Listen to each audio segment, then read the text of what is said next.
So what are single subject news sites and how are they shaping the way we consume information? Lara Setrakian is the co-founder of News Deeply, and she's our moderator for this conversation and also happens to be a former IWF grantee as well. She's here to share her insights along with 4 distinguished panelists who will offer case studies from their own startups focusing on the unique challenges and opportunities in this niche.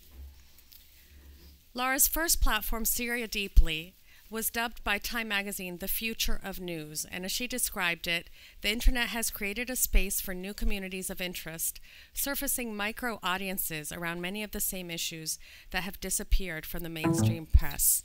So thank you, Lara. Welcome, and we look eager to hearing what you all have to say. Thank you. Well, hi guys. This is my dream panel.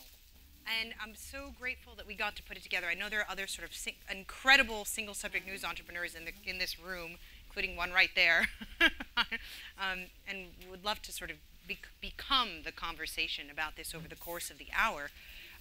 But there are 3 things I want to say about why I'm in love with this panel. Because I actually, was thrilled that all 4 could be with us.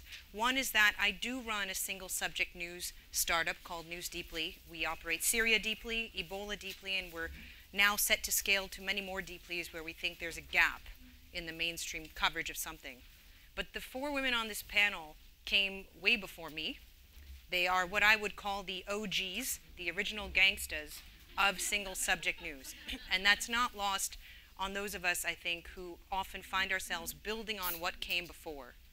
I think we are sort of, in this room, more likely to give those cases the credence they deserve than generally happens out there.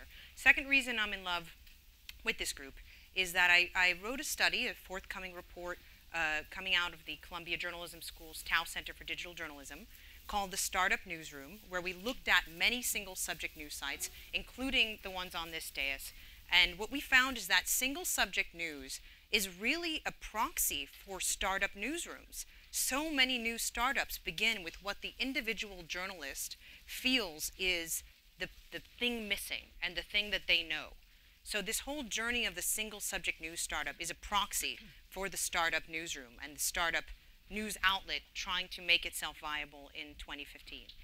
And the third reason I'm actually in awe of the women on this panel is that in our pre-panel conversations, and including in my research on Fungai, who just was able to join us a few days back, there's so much hard work that has gone into all of the news outlets you're about to hear from. We've celebrated today the women in digital news startups, the digital women entrepreneurs. But if I can just take a moment, I want us to give them a round of applause before we even start, for having gotten to the point of being here. That was like a very cheesy Sally Jesse moment, but I really meant it, and I was sort of reflecting coming into this panel. I can't say it enough. There's so much hustle, and I think half of us on this panel were probably hustling in the time we were not on this panel today to keep these organizations going.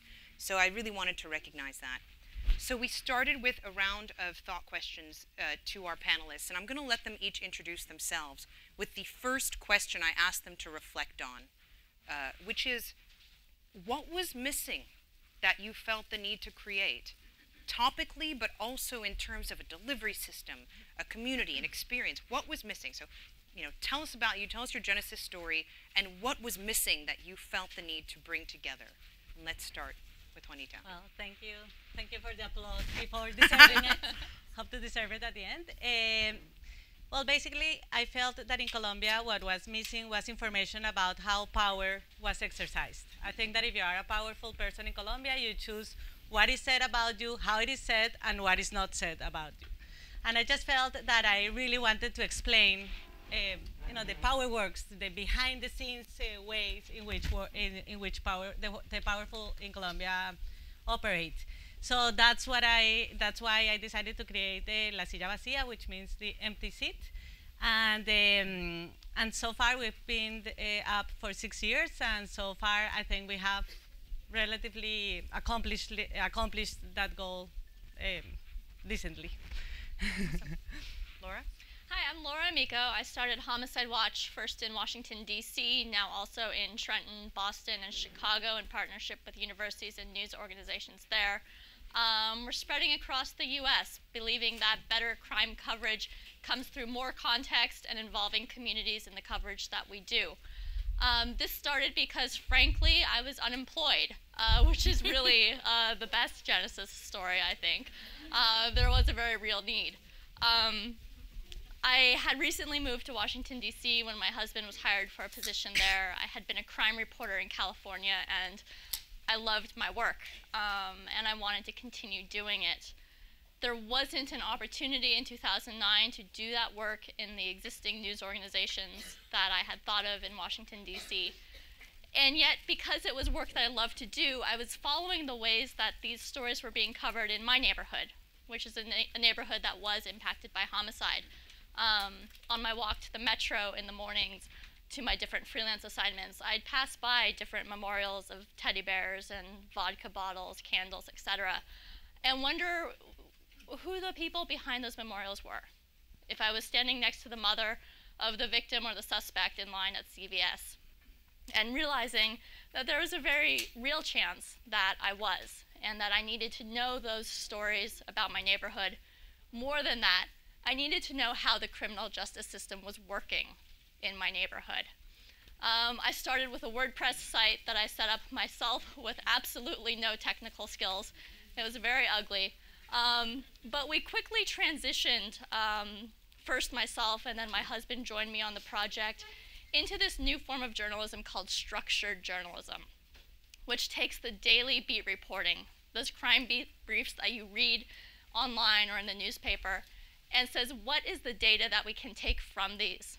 And what does that data then tell us about the context, about the reality of crime in our neighborhoods? And then how do we as a community of influencers, of people who experience these things, who are going to court, who are trying to understand how the system works, how do we use that data to tell our own stories better? And that's what we're doing across the US. So I started Her Zimbabwe in 2000. Your name? Oh, sorry. My name is Fungai Machirori. I started Her Zimbabwe in 2012. And something I do when I have more time to ask people, I will ask usually, what 3 things come to your mind when you hear Zimbabwe? And it's more or less always the same sort of things. It's AIDS, poverty, like failed nation, failed state. And also, at the same time, I find it very difficult sometimes for people to believe that I live in Zimbabwe. So people will say, but how do you live in Zimbabwe when the whole nation seems to have disappeared from the map? And so there's a lot that is not covered about Zimbabwe that I felt very strongly needed to be covered. Also, as a way of an example to you about what is going on in our mainstream media and why I am so passionate about what I do, I'll show you 2 newspapers from last weekend. These are Zimbabwean newspapers. So this is the state media outlet called The Herald, and this is a private media outlet called The Standard. Now, the state media has basically become propagandist. It has for a long time been propagandist. It is all about painting a very positive image of the government and of the state. So ZANU-PF is the ruling party in Zimbabwe, and as you can see, the main headline says ZANU-PF remains strong, president. On this other side, you have the private media that's saying Mugabe must go, demos rock Lusaka. Now, what happens is that in between these very polarized ideas of Zimbabwe is where we live. So I acknowledge fully that Zimbabwe has a lot of problems and challenges that need urgent solving. But I also acknowledge that Zimbabwe has a lot of promise, and there are a lot of ideas, and there are a lot of people with passion, with a genuine desire to improve themselves and their lives, and that they deserve the dignity as well to be spoken of. So one thing that I feel is that the in-between space is constantly being hijacked. You're either this or that. At the same time, we have a very growing tabloid culture in Zimbabwe, and it's a diversion from our real problems. So we have newspapers that are always leading with, things that are absolutely ridiculous in my perspective, you know, that don't further anyone's thought or critical analysis of themselves. So this is the environment that we're working in. But quickly, I'll also just add that we have a women's movement in Zimbabwe that has historically been very strong. It has its roots in the mid to late 1980s, just after Zimbabwe gained independence. We got independence from Britain in 1980. But over time, what has happened with the women's movement is that it has become very NGOized. So it has become an inert space. It is a space for having meetings after meetings about resolutions after resolutions, about committees after committees and subcommittees after subcommittees, and never being critical of what is going on around us. So when you marry this very politicized environment that we have with this women's movement where we cannot actually critically assess anything because I'm your sister first. So if we're sisters, if our basis is hello, my sister, I can never actually say anything to you that is, you know, potentially against what you stand for. And this is our very strong culture, as well as this NGOized structure where we're always writing proposals that don't necessarily tally with what you're seeing on the ground. But if the call is for proposals for this, you're going to be like, I don't know how my work actually works with that, but I need the money. So I'm going to tailor this proposal that talks about climate change and HIV, though I don't see the link. But this is the kind of environment we're working in. So what did that leave missing? What did that leave missing? What do you mean? So if you've seen this space become more bureaucratic, and you see the press become yes. more. I mean, what did you? Feminism, for instance, is a swear word. Not a swear word, but it's if you identify as a feminist in Zimbabwe, it's like you're crazy. And also just, okay, so I'll give you a very practical example. I don't know if you've heard of Orange Day. It's a UN day that was launched last year, the 25th of November, to be women to wear orange and men to wear orange and all that sort of stuff. And so we launched our Orange Day last week, Friday, and we have an acting minister of gender who is a man. Our actual portfolio is Minister of Women Affairs, Gender and Community Development. So if it was just a gender portfolio, we could have said, fine, he's a man and gender encompasses male interest. But there is this women's affairs part that, and he, okay, I shouldn't say that. You okay, can say whatever you want. This is your time. But here's the space. Clearly there was something not being talked about that you felt. Okay. Yes. That's great. Susan? I'm Susan Daly, and I'm from, okay, the web, I'm not actually the subject of the website. I know that makes it look like I am.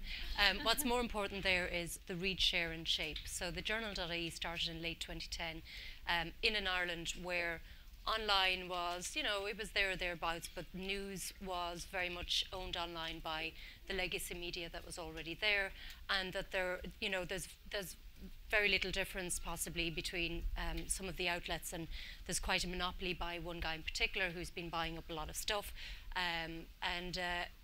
This was actually founded by two guys whose background is tech. They made their money out of property listings. One of them's my age and one is younger, so it's kind of a little bit sickening to think they were multimillionaires when I was still in college. But what it did was that what it came from was their interest in how is news performing for me as somebody who gets their news from online, is interested in online. And in Ireland, it was pretty dismal. And it was pretty dismal if you were thinking mobile 4 years ago, which is what they were thinking. So that's where they started. And then I came in near the start as well, and I was the journalism side. And I was like, what is out there for people like me who has, Irish people are actually really interested in the news. They're quite socially engaged people, but there was something not being served in that way. So we started to look at things like politics, but trying to engage a younger audience in that. And so we thought as well about the Irish tone of voice, and that tends to be a bit irreverent, quite jokey, and that just wasn't reflected at all. So if you ever go on the journal, you'll see that our tone of voice is quite different from what you might expect. So we started off at that, but I suppose as time goes on, it's not as satisfactory if you're thinking about, as people did, about online and the short reads and people want it snappy. Turned out that every time we did something that was a little bit deeper, that was a little bit longer, and we pitched it at the right time for when we thought they were doing something that allowed them to read it, as Amy was suggesting, that it's not really about mobile as much as it is what the audience is doing with mobile or devices like that. We found that our traffic was kind of going like that, but then we do that and it would go spike, but when it came back down, it didn't go all the way back down. So it was a great, great way for growth. But what it also started doing was giving opportunities to the younger journalists that I was starting to employ and train up to do deeper news online. And this was not an opportunity that was being given to them. So I guess we'll probably talk a little bit more later. I feel like an interloper because we're very much a general news site, but we have flipped it around. We've started to take issues, which how we find out about those is we genuinely go out and we ask people who read us and people who don't read us, what is it that's happening in your life? What's affecting you that's not on the news agenda in Ireland, that people are not reporting and not covering? How can we do it? How can we do it better? What way do you want to present it? And do you want to be part of the process? So that's what we've done, and we've started breaking off and doing single issues really deeply for maybe a month, maybe a week, whatever it is that they deserve. A few years ago, I think everyone in this room who's from North America would be aware what fracking was. In Ireland, we'd never heard of it, or we weren't aware of it, particularly in our context, until a company called Tamboran Resources came into play. And Ireland has a lot of fossil fuels and resources like that. And all of a sudden, it was brought to our attention by lobby groups of readers who said, you're just like the rest of them, you're not reporting on this. And we went, well, there's a challenge. And our first article on that was, what the hell is fracking? So we put ourselves in the position of the readers a lot that way. That's amazing. So you had an interesting target audience in mind, which was very broad, people who are online. Yeah. Right? And in general, you have all had a target reader in mind. So how did you go from having it in mind to building it on your site? Juanita. Yeah, I was very clear from the start that I was not going to try to reach everybody in Colombia. I was going to just try to reach people that were interested in public matters and that were interested in reading deeply about it, not just like snappy, because I'm not very fun, I was not snappy. So I was like, okay, I need something in depth. And I thought that it was not even like an age thing. I thought that there were people from 18 to 75 or 80 that would be interested in reading more about politics, about the powerful in depth. So I just decided to write the news that I would like to read and the news that I wanted to write, the kind of journalism that I could be proud of.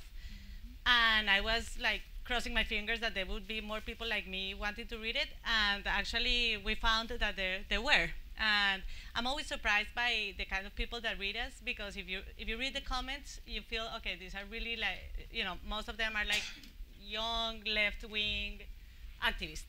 But then I go to a meeting and, like the businessman that is very conservative says like, oh, I read your article yesterday and I didn't agree with it. Or the other day, the delivery boy came to bring us lunch and he was like, oh no, this is La Silla Vacía, I'm so proud to meet you. And we were like, okay, we made it, if the delivery guy is reading us. So I think we found that you never really know exactly who's reading you until after some time. But we mostly reach the people that have gone to the university and that have some influence in some sector. And how did it build over time? Was it a magic formula? I think the magic formula is doing what you really want to do and where your heart is set. I mean, I know Americans really measure everything, and it's kind of scary, what they showed us in the morning, although I think it's great, but we don't have that technology. We don't have that kind of attitude of we don't want to reach everybody. We just want to try to do the kind of journalism that we feel happy doing every day. We work like 20 hours a day, so we better do what we really want to do. So fortunately, we have found people that like that. Laura, I found it interesting, we usually think if it bleeds, it leads. Crime reporting doesn't have a problem, per se, getting the eyeballs. But you needed to take a completely different, deconstructed and then reconstructed approach to it. So, I mean, first, how did it work? How did it work out? And then how did you build audience around it? Well, the first thing I do want to say is that we have a really great word that we've used for a long time about single subject news, and that's beat reporting. Yeah. Funny about that. A lot of us grew up on beat reporting, and you know, I'm at the Boston Globe now, where I'm editor of data and multimedia projects. I work with a lot of beat reporters. What they do every day is exactly what I did going to court.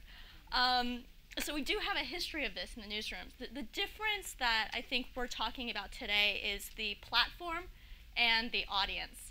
I was just a couple weeks into Homicide Watch, and for the first 2 years, I was the only full-time employee. So I'd do everything from the business outreach to going to court to cover the trials and cases.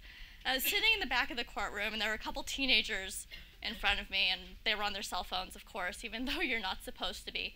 And the defendant that I'm there to see comes up, and the judge introduces his name and the name of the case, and they say the charge is first-degree murder. And the teenagers lean over to one another, and they whisper, "Who that? He on Homicide Watch?" And I watched them pull up Homicide Watch on their cell phones. And thank God I had the story up, right? But they weren't going to go to City Paper. They weren't going to go to the Washington Post. They weren't going to go to WJLA or any of the other news sites because they didn't know where to find that information. The difference that we're talking about is putting the information that people need in their hands when they need it, which is sometimes when they're sitting in the courtroom. That was my audience research. And as audience research goes, it's pretty good research. I think that the sites have worked so well because our audience research for 2 years really depended on really watching in real life scenarios how people were looking for the information, what they wanted from it. It's a really simple question. Who is that? And we can answer it if you can find us, and that's what we try and do. And you saw community build around the families of those killed as well, right? You saw it's become almost a memorial. Right, the families and the defendants too. Some of the comments that I love the most come from families of defendants and people supporting those families who are saying, "We understand that you are trying to understand this system just as much as the rest of us are. We are in this together, and together we are trying to address the problems of violent crime. Let's have that conversation." It's really meaningful when those families say, "My son tells me he didn't do it. He's never lied to me, and I believe him." And in fact, in that case, when that father said that on Homicide Watch, his son was found innocent. Having those conversations is really important, and we just, for the most part, don't have a place for it. I know for Homicide Watch Chicago, which launched in partnership with the Sun Tribune. The Sun-Times. So, the Sun-Times. Pardon me. But I found it really interesting that they were consciously trying to create spaces and events to drive the conversation forward. Was that part of it? Was it sort of a live event to reinforce is that something you had in mind, or to just kind of grow out of what you were doing? So we license the software to newsrooms, universities, any agency that would like this approach to covering violent crime in their community, and that's our business model, in fact, that licensing and consulting work, and that's done really well by us. We help the newsrooms and the organizations we work with to find the approach that works in their communities. A lot of that is listening to what people want. We were really worried when we launched Homicide Watch Chicago with the Sun-Times about what the comments would look like. With the volume of homicides in Chicago, what would that conversation be like? And the fact that we didn't know was both an opportunity and frightening. All of the comments on all of the Homicide Watch sites are pre-moderated, even a site that has the volume of Homicide Watch Chicago. And that's really important because that's created that safe community where people feel that they can share those comments, whether they're the family and friends of a victim or a defendant, and that they feel that they can have those conversations in a way that's going to be valued. Once we have that, there's a lot of opportunity in building the conversation out from there through live events, through other community events. So you built the platform as a container for beat reporting that wasn't being done. A mainstream paper brought it in as a way to give life to beat reporting that they were not doing. And I think it's worth pointing out, actually, that your observation on that front is clinically proven. In this Colombia study that we did, we found a proliferation of single subject news sites and startups tracing back to newsroom layoffs and buyouts of people who would have once had a place to focus, having to create the space to focus. So this isn't an accidental interplay. There's actually something happening here where single subject is becoming the way to fill in the gaps, and then sometimes be the plug-in that hacks a cycle that's not otherwise covering their stuff. Fungai, you were aiming for the middle. You wanted the centrist person in Zimbabwe. How did it work? Did you see them show up? I think the whole thing about audience, who your audience is something that we have to continually evaluate, because in as much as I think people may perceive Zimbabwe to be a stagnant nation, there's a lot that changes that doesn't necessarily change for the better, and that makes you have to continually analyze different things. I'll give you an example. Our target is obviously women, women 20 to 35 years of age. And obviously on social media, you have the analytics tools that you can use to see who you are reaching. So on our Facebook page, we have, I think, over 75% of our followers being female, fitting in with our age group or age range. And then if you go to Twitter, our followers are 17% female and 83% male.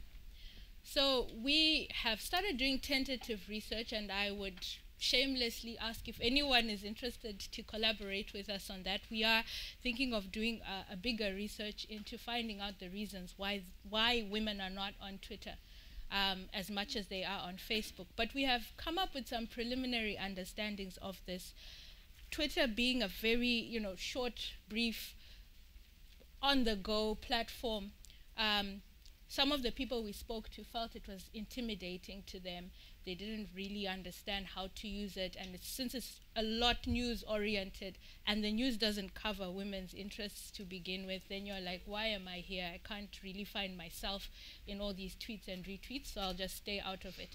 And also because Twitter doesn't have the safety net that you would have on Facebook, because on Facebook, it's a friendship request, someone, approves the request, and you're friends.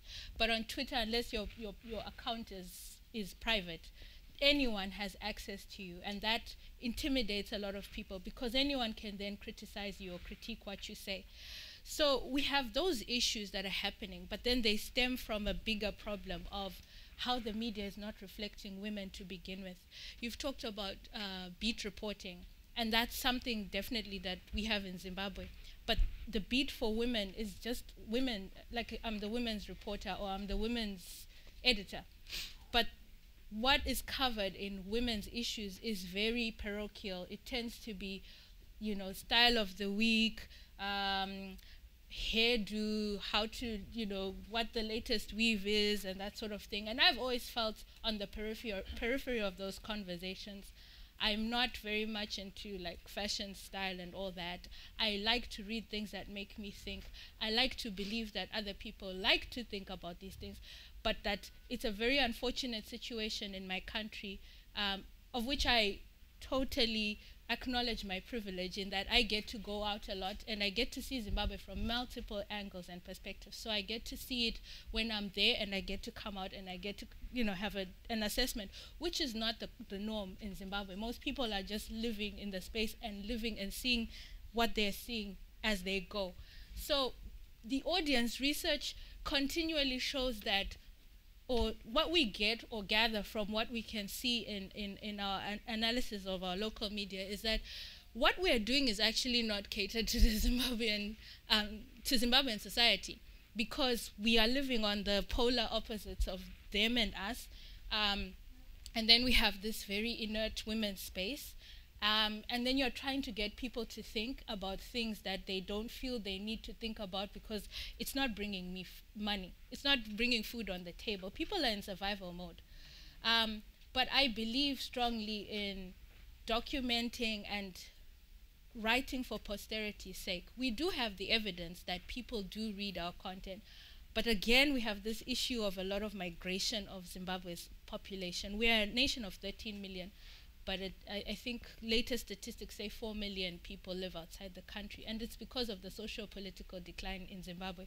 So you do sometimes find when you have a high audience engagement and you try to see where these people are coming from. Yes, most of our followers are Zimbabwean, but you can't track where they're viewing content from. So it's usually the UK, the US, Australia, South Africa, and those are the 4 main nodes for Zimbabweans who have migrated out of the country. So sometimes you do ask yourself, am I just talking to people who already have access to, you know, different thought platforms and different ideas, and therefore is that furthering anyone in the country? Sometimes you do have those conversations, but like you said as well, you find the person who says, oh, I know you, like I'll be walking in a flea market and someone will be like, hi, Fungai, I know you're her Zimbabwe. And you're like, oh, okay, wow, you're reading it. It's reaching people. I know when we went to get our tax clearance, actually, the tax people were like, oh, Fungai, that person who writes all that controversial stuff. So we were like, oh, okay. The people How did it go? Oh no, they want tax. Everyone wants their tax. So, but you know, it's interesting. I mean, geography plays a role. Communities of interest play a role. You know, you have this nationally centered publication that reaches a diaspora where your community and audience is dispersed. And then, you know, for Colombia, you're nationally. Do you have the same issues? Do you sort of have to think of your audience in a bigger, broader way? In that sense. Yeah. I mean, we do have a diaspora, but it's not as huge, and most of our readers are in Colombia. And I think more about the interests of the people more than their geography or their age. You know, anyone that is interested in politics in Colombia or in public matters will read La Silla Vacía, no matter where they are or their age. And I just focus on that, which means that there are some stories that would be very interesting that I do not tell because I don't want to lose my focus. And sometimes doing that is difficult because, I don't know, I think the only exception was when Garcia Marquez died, because he was such a hero and it would like make no sense to write about anything else the day he died.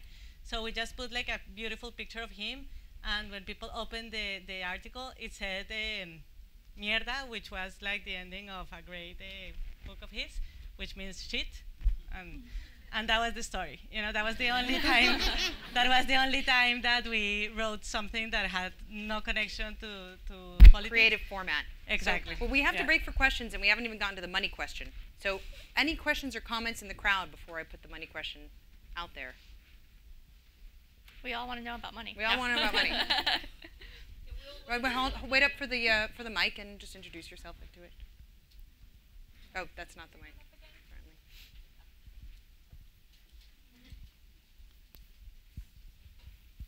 My name is Natalia. Is that working? Yeah. My name is Natalia Anselava. I'm co-founder of Code Story, which is a single subject platform.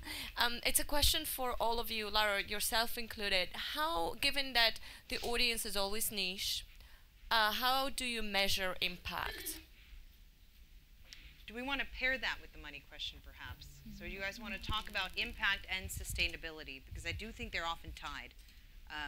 The advertisers we talk to for a niche audience want to see evidence of impact, even if that's just consumption or high level.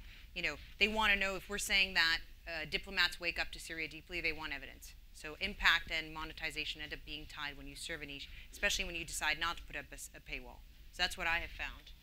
Susan, you've seen a bunch of these spin up. Yeah. Any thoughts on impact and? Well, I think where I'm coming from in terms of when we go deeply into different subjects, part of it was about the money question, because I see it actually as a huge revenue opportunity for us. Because what was once our differentiator, which was we were bringing people the news that they wanted to know about at the right time, in the right way for them, is now table stakes. And so we have to constantly innovate.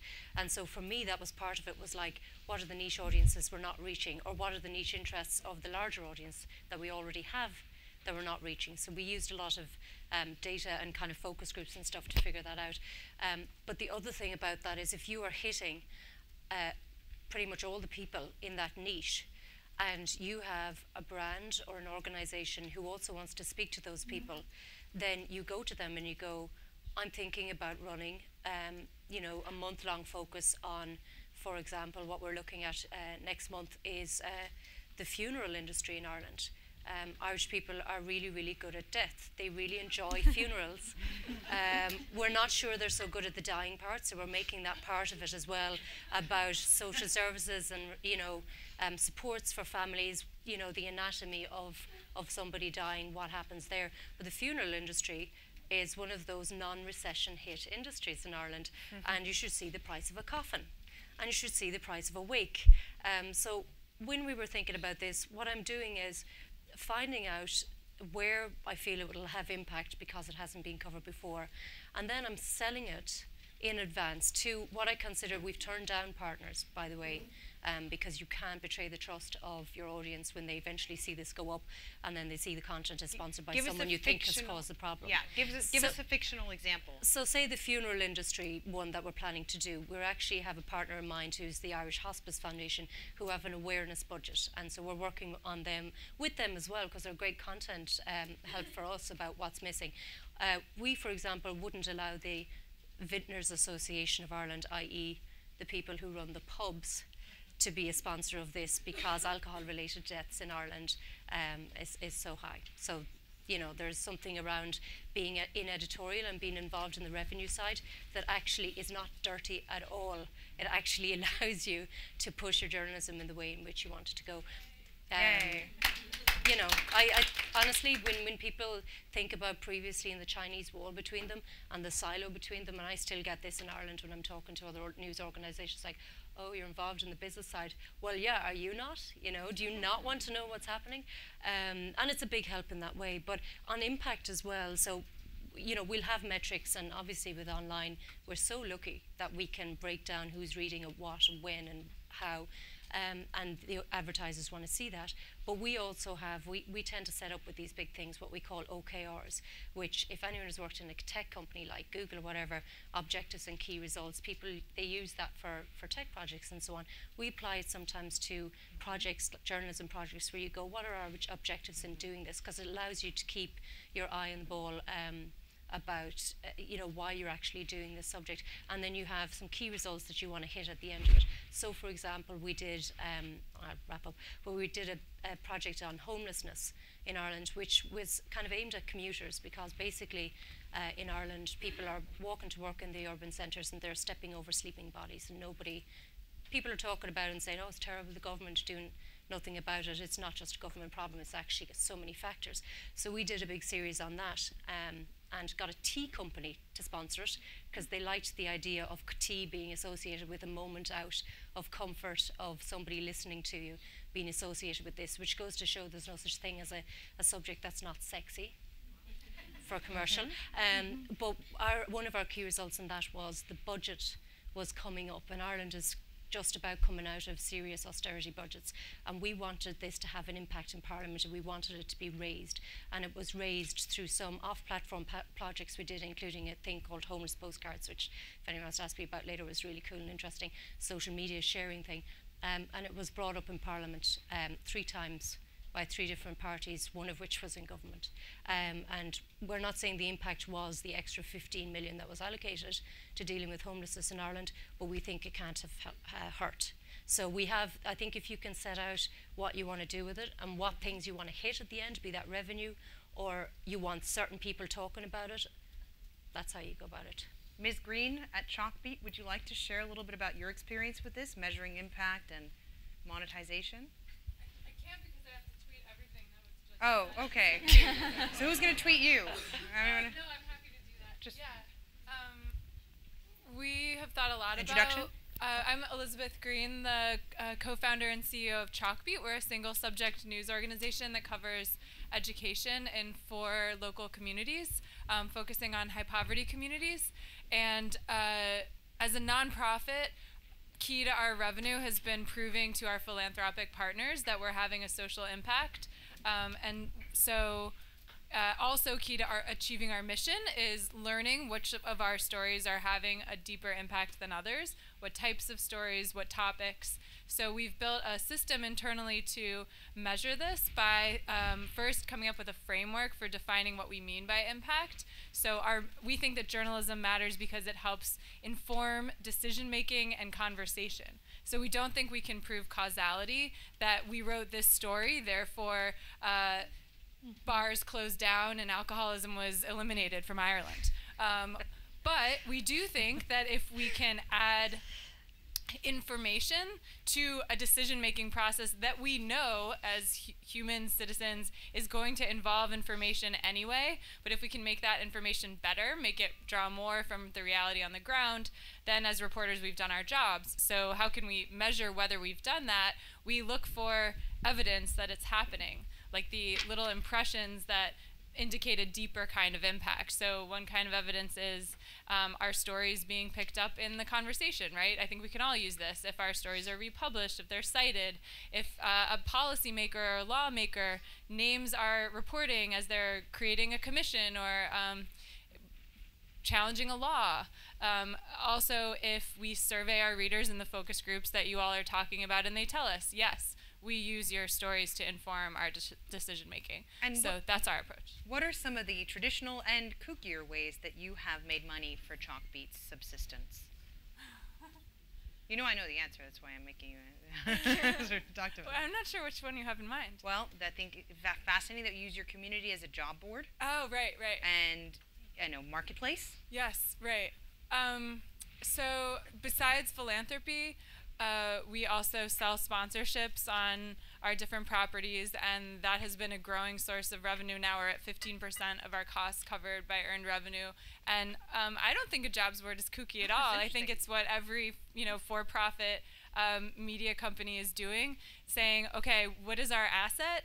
Our asset is that we're covering a community of people who, and what are their needs? And the community that we cover, one of their biggest needs is talent. So all of the organizations from schools to universities to NGOs that we cover have a large budget to find talent. So we can take advantage of that and help them connect to future employees through a jobs board. So I think that's the kind of thinking that really helps, is saying, where is the money in my community? Where is the budget? You're not going to create a budget from nowhere, but there are existing advocacy budgets, marketing budgets, recruiting budgets, and then go for those.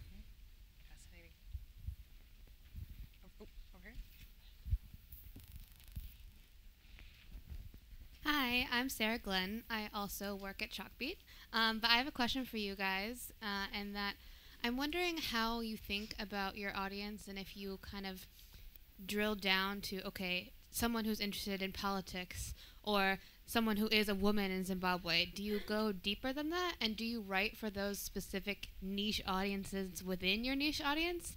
And how do you do that, right? Do you do different distribution methods, or do you write stories in completely different ways? Well, at La Silla Vacía, we're about to launch next Wednesday a new platform around La Silla Vacía that is going to be named La Silla Llena, which is like the full seat, where we have created a platform for closed communities that are micro-niche. So we are launching one on leadership, only for leaders that have won the Colombian award for best leaders of the country. So that platform is only going to be for them to exercise the leadership in a better way. Another one is about the peace process. Another one is for women, to talk about women issues. The other one is to talk about Bogota, the capital of Colombia, which is in a dire situation. So it's for experts and people that really have something very interesting to say about it, to create knowledge about it. What we think is that this idea that now journalism is made by the audience, we believe that that is true, but not in the way of the citizen taking the picture of, I mean, that's also part of it, but I think it's just a small part of it. We want the audience that really has the best knowledge and the best information to be able to build it on our site and share it with our users in closed communities where the conversations and the documents that they will be producing can be seen by all our users in La Silla Vacía. So that's a way of reaching very micro-niche audiences, but with high-quality information. And here in the U.S., Politico Pro has also done a very good job of drilling and identifying. Did you want to? It's gone, but it's going to come back.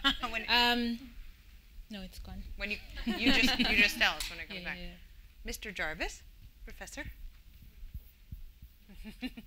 Don't call me professor. I'm the Jarvis who disappoints Amy because I don't know everything. Tweet that. I'm the Jarvis who doesn't know anything. I'm at City University of New York Graduate School of Journalism, the Town Knight Center for Entrepreneurial Journalism, which is a mouthful. But we're going to run some training this summer in trying to turn out people who do what you do, which I would call running a beat business. And you run a beat as a business. And it's possible to do that now. So help us out and tell us what's the one thing that, from your experience, we have to make sure we teach our students. Or another way to put it is, anyone in here who wants to be you, what's the one thing that you tell them, if you don't learn this, you're doomed, make sure you learn X. What is that X? Can I jump in there? Because this is something I've been thinking about a lot lately. As many of you know, Homicide Watch DC, the site that we started itself, closed at the end of the year because we didn't have a local partner to take it on. We mentioned the Sun-Times runs Homicide Watch Chicago, the Trentonian Homicide Watch Trenton, Northeastern University Homicide Watch Boston. I live in Boston now. My husband lives in Boston. We don't have a local editor in DC. So I've been thinking a lot about what I advise people who are starting projects like this. The first is that a project is not a business until you make it a business. And that's a turning point in both how you approach your work and what you need from it. The second is that when your project becomes a business, there are 3 things you need to think about. What is success? How are you going to measure it? And if you haven't reached it, or if you have reached it, what's your exit strategy? What comes next for you? Because many of these projects are not projects that we are going to retire on. These are businesses that are going to pay into our retirement accounts. Maybe they're going to put a down payment on a home. Maybe they're going to fund our children's college education. But they're not projects that we're going to retire from in 20 or 30 years. And so where is this going to get you? I thought about that a lot early on with Homicide Watch and the company that, the project was Homicide Watch, the company became Glass Eye Media, and that was the transition. And as we made that transition from Homicide Watch DC to Glass Eye Media and the other sites, these are the things I thought about a lot. Just going back to, I've remembered it, the segmentation within the segmentation. The issue we have is that in Zimbabwe, we don't actually have a lot of people online. I think my context is quite different. Well, I don't know that for a fact, but I would believe my context is quite different from most of the people on these panels, in that, I mean, our internet penetration at the moment, I think the highest estimates are around 30% of the total population.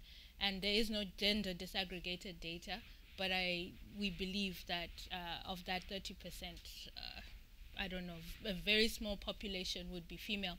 So when we think about our content, and that's the other issue, is people will then say, well, you're elitist because you're online. How many people in your country are online? But the way we think about even our segmentation or our target is sometimes even futuristic, if I can call it that, because we find ourselves in a very, very difficult situation where you can want to say that having a platform like Her Zimbabwe is going to lead people to, and this is what was my initial very naive energy, which almost led me to burnout, because I was like, yeah, you know, like that whole savior complex, I'm going to, you know, change my people and they're going to have this awakening and then we're going to see the light and we're, you know, we're going to go into the light. And then after a year, you're like, no, quite a journey. There is no light. There's no light. Well, I'm the only one who's seeing the light. Everyone's not seeing it. So I think having just a sober down and understanding that what I'm doing right now may not have the impact. I also don't really understand what impact means.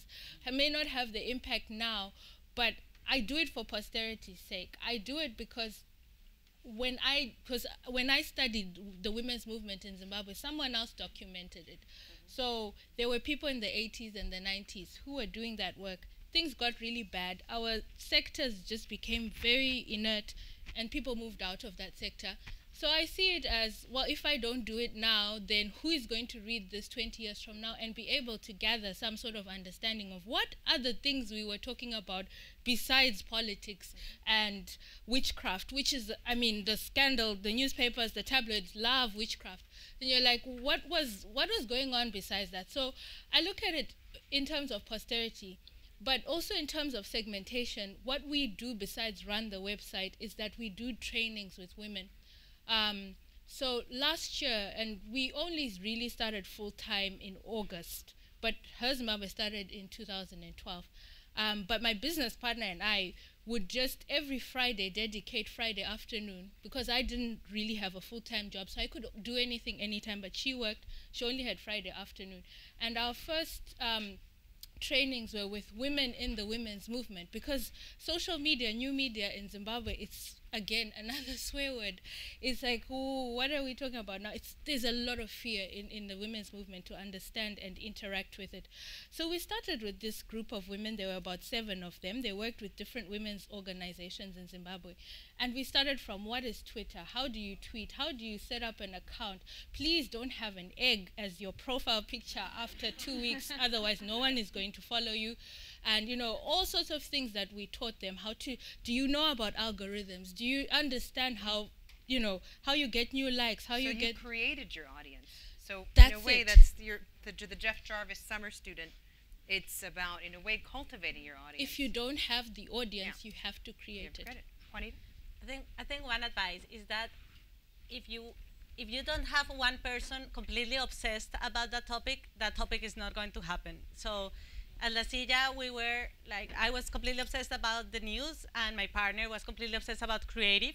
She was the creative editor, so we have done a lot of innovations in La Silla Vacía, but no one was thinking about the business side. You know, so at least finally we have a guy that is completely obsessed about the business side, and this year we have started really moving into thinking about how to sustain it in a commercial way.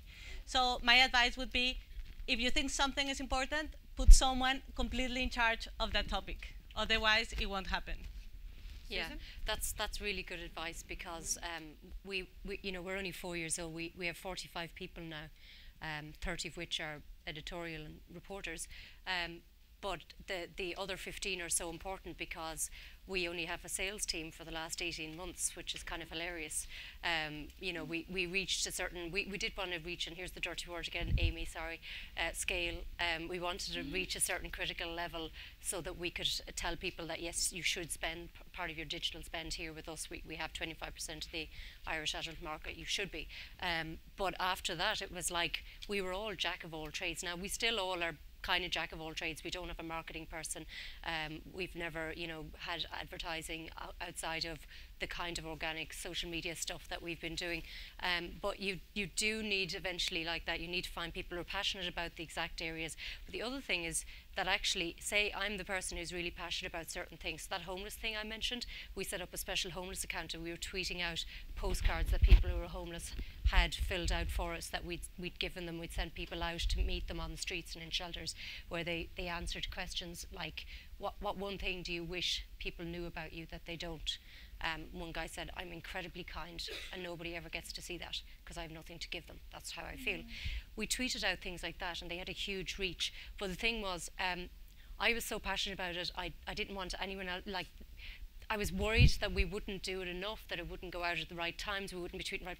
So I did it like for 24 hours a day or whatever, and a bit of tweet deck scheduling over 2 weeks. That's not sustainable if you're trying to build a sustainable business. So be passionate about the stuff, but then make yourself dispensable and find other people who have that passion to carry it on, because we had this conversation about Homicide Watch, that all of a sudden if you kind of let it go, you're finding it hard to find someone who can step in, and especially when you're online, it's bloody 24/7 and you know, weekends, and yeah, so make yourself dispensable. Once you've been passionate, then find other people who are passionate too, or you're in trouble. My 3 words, Professor Jarvis, like any entrepreneur is going to need the grit. So you have to help journalists think about entrepreneurial grit. And I would break that down into diligence and endurance, which we're not always trained for in the newsroom. But getting in that mindset is the only way you sort of keep carrying on until you figure out the formula. We have time for one more question. This person is conveniently right in front of us, so we're just going to go there. Very simple question. How do you survive if you don't have... My name is Maria Elena Salinas. I'm with Univision and I'm on the board of IWMF. So it's a very simple question. How do you survive? What do you do? Do you fund it yourself? Do you do it por amor al arte, you know, for the love of your craft, until you begin to turn it into a business model? Do you fund it yourself? Do you have a job on the side? Or is this your job on the side? Is it a mission and a passion more than a job? Pepper spray. Everybody gets the last word on that. Well, 50% of our funding comes from grants from the Ford Foundation, the Open Society, NET, and 50% comes from workshops, like high-level debates that we do at one of the universities from print. Well, in the beginning it was all grants, and now we have gone down to only 50% grants. At the beginning it was like my money and grants, and then has gone back to 50% grants. This year it will be only 40% grants, and the 60% will be advertising, these workshops, crowd funding. We got $50,000 last year from our users, which I think is one of the measurements of impact. And now with this La Silla Llena, we are getting, each of the communities is sponsored by someone. And so we're getting revenue from that also. The first 2 years, I paid for it myself. The cost was my time. My husband and I did not take vacations. We did not go out to eat. We did not buy drinks at bars. We didn't have time. We were working. It was a hard 2 years, but we loved what we were doing. We loved what we were doing and would not do it differently again. After those 2 years, I received a Nieman Berkman Fellowship at Harvard. We raised $47,000 on Kickstarter. Did anyone contribute to our Kickstarter? I know many of you are here. Thank you, all of you. You allowed us to hire student young reporters to go to court every day, and that made all of the difference. That was the moment that we changed from Homicide Watch DC to Glass Eye Media and started moving to other cities, because that gave us the breathing room to make that transition. And it was the community that did that, and I am entirely, eternally grateful for that. Once that happened, we were able to find those partnerships in the other cities. They pay monthly licensing fees, they support the business, and we're now entirely self-sufficient. We never had grant funding. We never had angel investment. It was entirely community fundraising through Kickstarter and Bootstrap until we got underway. So we only started our office in August last year, and we have a startup grant for the year.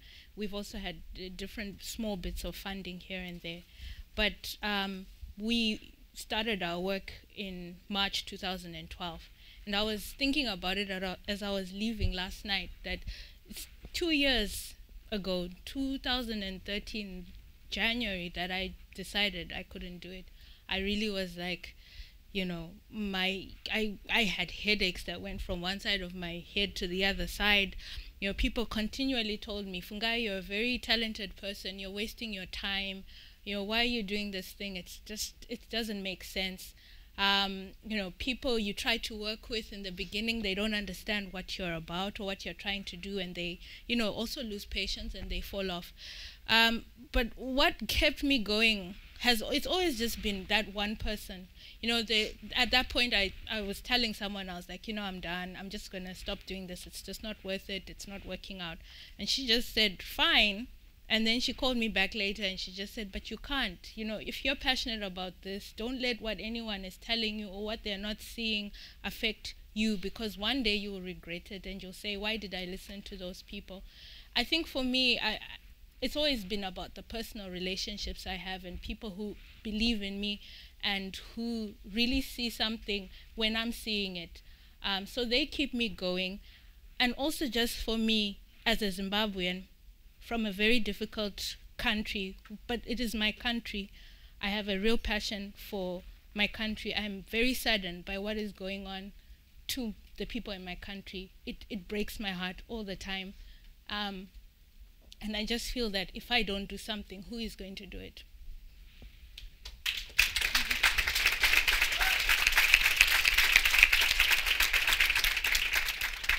You're going to have to clap again. So. Yeah, very quickly, we were lucky that the two brothers I mentioned put their own money into it. They kept it separate from their previous company, so it's their own gamble. But they also then invested in people like me and the COO who, rather than just presuming we'll work our ass off day and night, gave us equity in it. So they really believed in it enough to go. And we then kind of made the leap from jobs that were better paying. We had a lot of experience between us. And we decided that, yeah, we're going to make the leap too. But it was kind of like a development thing for them as well. So, you know, there was something in it for us, but only if it worked. And that has managed to keep us going for quite a while. But then it became, because it's a double-edged sword, because if you've got that kind of private funding, or at least if it starts off as somebody's hobby horse, people, philanthropic societies and so on, don't want to know about you because they're kind of going, well, you're a commercial entity. And we're like, well, excuse me for trying to make a profit and make ourselves a sustainable business that will continue to employ and expand, you know, 35 more journalists next year. So fine, we'll do without you. That's why then the revenue thing has become really, really important. And now, in the last 18 months, our revenue is divided between ads on mobile, which is not a huge, it's a big proportion right now, but we are trying to make it, diminish it. We do sponsored content that has to be clearly marked, and we have a separate copywriting team for that so it doesn't get mixed up with the news team. And then the sponsorships I'm talking about. So for example, I'm doing a break-off business app this year. I want to create that in the next few months, and I want to focus not on the usual daily business breaking news. You can get that anywhere else. So we really want to focus on SMEs, which we see as being the growth factor in Ireland, not the multinationals who can come in because of our lax tax regime and then pull out whenever the EU cops on and realises we shouldn't really be allowed to do that. So we see that as the sustainable growth, and we want to be seen to support it. But there are a lot of brands who want to be seen to support that too. So we're trying to put our eggs in a few different baskets. I think that's important. Well, thank you guys for creating something different. We're all better for it. Please join me in a round of applause.